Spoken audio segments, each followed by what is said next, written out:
Hello and welcome to this special show on Rajya Sabha Television, wherein we bring you the technological interventions as far as India's fight against COVID-19 is concerned. And today, in this particular episode, we will talk about an app which is helping the health workers and the people of our country as well to try and ensure that they have the information whether or not they have come in contact with any COVID positive person. Now, the app is known as Arogya Setu app. This was launched by the Government of India on 2nd of April, and in almost 10 odd days, more than 3 crore people have downloaded this app on their mobile phones. Now, this particular app has several features which enables anybody who has this particular app on the mobile phone to know whether they have come in touch with a COVID positive person. Also, they can do a self-assessment of their health situation and also volunteer for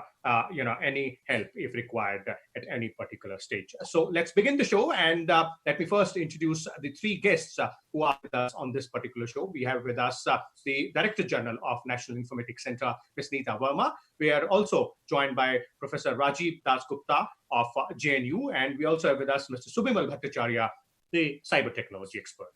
And let's begin the show with the Director General of National Informatics Center, Ms. Neeta Verma. Ms. Verma, let us first try and understand what exactly is this app that is Arogya Setu app. What are the features it has? And in terms of the working of this particular app, how does it work? And why is it necessary that all of us should have this Arogya Setu app installed on our mobile phones? Arogya Setu app is designed to help us keep safe, keep informed, and also help us combat spread of COVID-19. It is indeed an essential tool in our fight against COVID-19. App can be downloaded from Google Play Store or Apple Store. It is available in many Indian languages as well as English and Hindi. This app has essentially three components. First is it has a self-assessment component in which it gives opportunity to the user to undergo a self-assessment where a person is supposed to share his health condition, his contact history, as well as his travel history. Basis this, his status is set from green, amber to red. And he is advised whether he should simply stay, if he's in safe zone, stay at home, follow all those hand hygienes, sanitize, and all other advisories. Or if he has to get into a self-quarantine mode, or he should contact a doctor or visit the hospital. It also provides us the advisories issued from government from time to time in different languages. And these advisories are pushed to you depending on what profession you belong to. Are you a delivery person? Are you a healthcare professional? Or are you a law enforcement agency? Another very important thing, which is the topic of your talk today, is the contact tracing. How it works is that when you download this app, it essentially captures your Bluetooth data as well as GPS data. But all these data in a highly encrypted fashion is kept on your phone only. It is only when you report that you are COVID-19 positive, this data is shared with the government servers. There it is analyzed and found that which all persons you have come in contact with. And then those persons are alerted depending on the algorithm, whether what is your risk depending on your contact duration and the contact time with that person, and then advised to either go to the hospital or be in self-quarantine mode.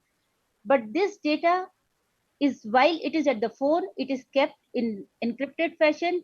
And when it is stored at that time, only the Bluetooth data is stored. No names, no contact details, no phone numbers, those things are not shared into it. And on the server also, it is uses only to alert all those persons who have by mistake come in contact or unknowingly have come in contact with those COVID-19 positive patients. Because see, please understand, the challenge with this COVID-19 infection is the person himself for quite a few days be asymptomatic. He may not know that he is the carrier of COVID-19 and spreading the virus. So unknowingly, he might have come in contact with many people. And and therefore it is, this app basically helps all those people by alerting them that they have come in contact in the last, and that too it picks up data only for the last 14 days, which is as per the government guidelines are concerned. Okay. Miss Verma, I'd like to jump in here with one specific question. Now that it has been almost more than 10, 11 days since this particular app was launched, and 3 crore or more than that downloads have happened. So, do we have any data to analyze further that how this particular app is helping in terms of achieving the objectives with which this particular app was made? That is, informing people that they might have come in touch with the COVID positive cases, or assessing their health situation as well. Is there a data for that as of now with us?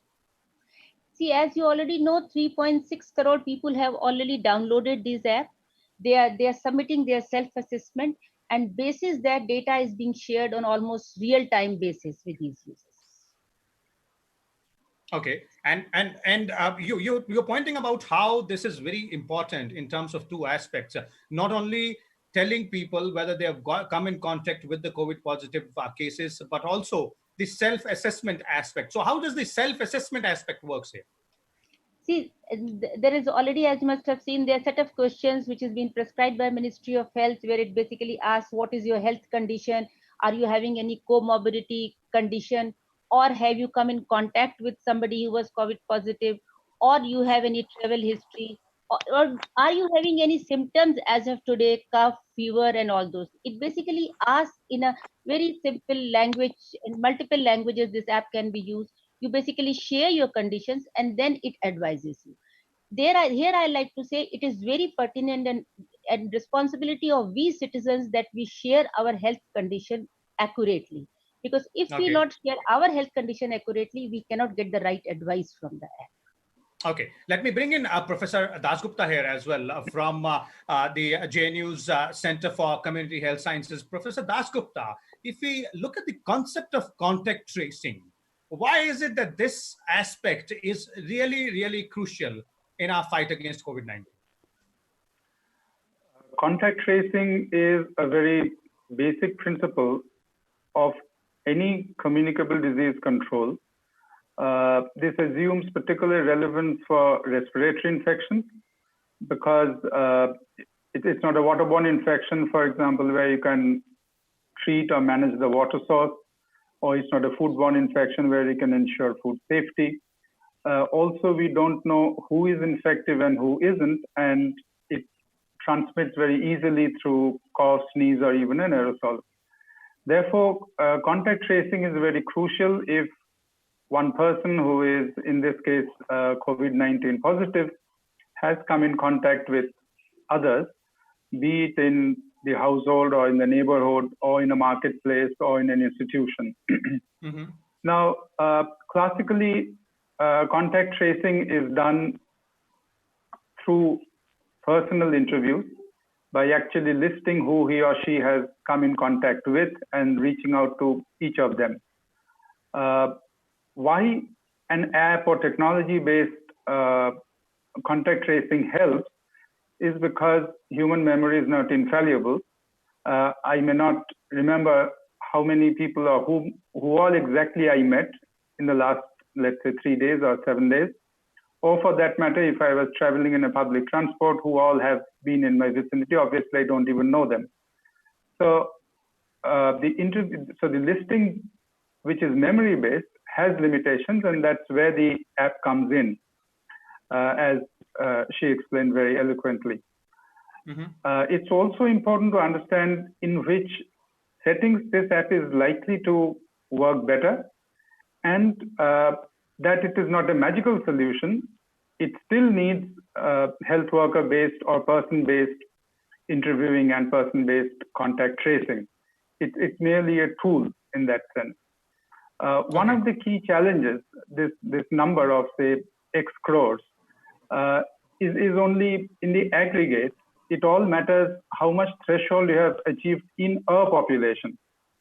And particularly now that we have a lockdown situation, which may continue, let's say, for some conceivable time, plus some reasonable restrictions over conceivable time, the understanding is that it requires a minimum 20% threshold in a defined population, a defined geographic area for this to actually give the results that we are talking about or that we are foreseeing. Okay. The second important thing is, and we can talk about other things later, is that one would still require human interviewer-based collection of details, and you just can't control whole of this in remote, so to say, which is the model that South Korea followed. But remember, South Korea did it with a whole lot of intrusive mechanisms, including credit card tracing, including facial recognition, and so on. That's a completely different model. Here, I believe what we are trying to do is to find a good, sensible hybrid of the two. Okay. And a sort of a bridge between the health workers and the common people, the citizens. But that's how it works. Yeah, but it means that the app developers will have to keep closely working with the epidemiologists, because all apps come with glitches. All apps need to be constantly improved, and this should be no exception. And therefore, this close collaboration is very crucial. Let's now bring in Mr. Subimal Bhattacharjee. Mr. Subimal, what are your views as far as the technological aspect of this particular app is concerned, vis-a-vis the purpose for which this particular app was built? First and foremost, I would like to really congratulate NIC for bringing out an app like this, because many issues which we have seen in this country in the last few weeks, as we are encountering this pandemic, is that a lot of people have even been trying to hide their situations. So I think even if there is a good human intent in many cases, but there are also that element that who would want to hide, and also this technology is the only way that you can catch everyone and try and ensure that from a public health point of view you are able to cover the whole spectrum. Now, having said so, Vishal, I would think when you employ technology for such a large collection of information, and mind you, here there are two aspects of technology that is being used. One is the Bluetooth technology that is basically enabling you to find out who all have been in close contact around you. And two, the location, GPS-based location technology, which is actually giving the location of particular contact. So while if you see that what Apple and Google are planning to launch, that framework, they have only remained on the Bluetooth part, we have gone a step ahead, and we have actually looked at both the Bluetooth as well as the locational aspect. Mr. Subimal, let's bring in another aspect here as well, that is data privacy, and that's a very important angle. So what are your thoughts as far as this particular app is concerned and the aspect of data privacy? Yeah, I think she has explained it very well, that the data that is there, it is residing in the app in your device. And whatever even goes to the cloud, that also goes in a very encrypted form. But if you look at the larger policy aspect of Vishal around data privacy in the country, mind you, we are just short of the personal data protection bill, which is still in Parliament and now going through the select committee. But if you go back and look at the current scenario, the IT Act, under the IT Act, the rules that were notified in April 2011, they very clearly say what is the sensitive personal data. And much of the data that the DG mentioned about, they fall into the sensitive personal data. Now, a collection of sensitive personal data and how do you deal with it, that has been defined. And this whole aspect that is being done by the Government of India. So Government of India, through its authorized agency, has developed an app. The collection of the data is remaining with the government, and then the privacy policy that has been very well mentioned in the app that mentions very clearly, what is the data being used for, how long can it remain. There is a 30-day provision that, if there isn't anything, that the data is purged and or it goes away from your device as well as from the cloud. So I think the privacy policy becomes the fundamental point on which you have to devise whatever issues you could have around privacy. Now, at this point of time, I don't foresee that any step has been taken that is violative of the laws and rules that we have, and to the privacy clauses within the app make it very clear. Okay, let's move on to another aspect, and let me bring Ms. Verma again here. Ms. Verma, the Prime Minister just a few days back pointed out that this particular app in the further stages of our fight against COVID-19 can also act as an e-pass for travel. When perhaps he was talking about times when the restrictions will be eased or the lockdown will be brought to a lower level. Then this particular way could be applied. This particular app could be applied for that particular purpose. How would that work? Any thoughts on that, or there might be a mechanism which would have been thought about? Yes. Before I answer your question, let me answer the concerns of my two esteemed co-panelists. First, on data privacy, you mean to say? And first to Professor Rajiv Das Gupta, this app is developed through one of the very unique public-private partnership, where a lot of technology professionals in the country, startups, data scientists, Government of India, as well as epidemiologists are on board to really work out to make that the right kind of advice goes. So that's what I just wanted to inform to him. Second thing, in terms of the concerns which were raised on privacy and all, two things I wanted to tell. First of all this data which is collected on app continues to remain on your app till you report to be COVID-19 positive. And on your app also, even your conditions data is kept in a highly encrypted fashion. So the best of the technology and best of the means have been adopted to make sure that we do not really, there's no concern of privacy it should come. Second thing, and the concept of e-pass. So concept of e-pass I am coming to. So e-pass is supposing once what is your current status? Are you in safe zone? Are you in amber zone? Or are you in red zone? That particular condition can be used to issue in pass. This is a work which is in progress. It is not yet completed that way. There's the discussions going on that. But what I understand, e-pass is basically depending on first of all, in which cluster or area you are living in, what are the restrictions or lockdown conditions there. And depending on what is your health condition as far as COVID-19 is concerned, these two put together, some kind of a model can be built through which these passes can be issued for people for facilitating their movement, which is also be necessary as we move forward. So, Professor Dasgupta, would it be safe to say, going by what all three of you have said so far, that this particular app acts as a very important bridge between the people and the health workers of the country as far as contact tracing is concerned? No, it doesn't replace contact tracing. It aids contact tracing. The second issue is that a lot will depend on the stage of transmission that we are in. China's experience with these color-coded passes is in a context where it had extremely high transmission.